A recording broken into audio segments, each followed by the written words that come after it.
Dear sister in Christ, how are you doing today? What feelings or emotions are dominating your vision, your thoughts, and finding expression in your words or your actions, or maybe even inactions? Did you wake up feeling sunny today, or full of faith, hope, and love? Or did you wake up feeling overwhelmed and depressed or stuck?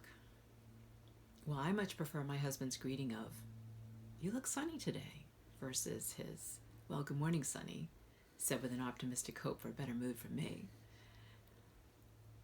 How might we move from being overwhelmed and moving to some more positive emotions of faith, hope, and love? Can you relate to the words of Psalm 13? I'll read. "How long, O Lord, will you forget me forever? How long will you hide your face from me? How long must I take counsel in my soul and have sorrow in my heart all the day? How long shall my enemy be exalted over me? Consider and answer me, O Lord, my God. Light up my eyes, lest I sleep the sleep of death. Lest my enemies say, I have prevailed over him. Lest my foes rejoice because I am shaken. But I have trusted in your steadfast love. My heart shall rejoice in your salvation, and I will sing to the Lord, because he has dealt bountifully with me." Well, it's amazing how many of the Psalms are lament. About 1/3 of them. God, in his compassion, gives us the words to pray, even when our pain and suffering leave us speechless. Here's my first lament, drafted in 2014 at the Healing the Wounds of Trauma workshop. It was after 32 years of heavy investment and involvement at Covenant Life Church, and it was inspired by Psalm 13. "How long, O Lord, will my church continue to suffer? Will the ship sink completely? Day by day, I hear of another member leaving, families torn apart, care groups abandoned, marriage vows assaulted, children of long-term members feeling the shame. Where is the shepherd of this flock? Our grandchildren know more verses of Disney's Frozen than verses of your holy word. The other day, I sank into the deepest sense of aloneness, depression, uselessness, and abandonment. Will I go down with the ship? I called out for help to my husband, my parents, my friends, my mentors. None were available. In my despair, I turned to other things for comfort.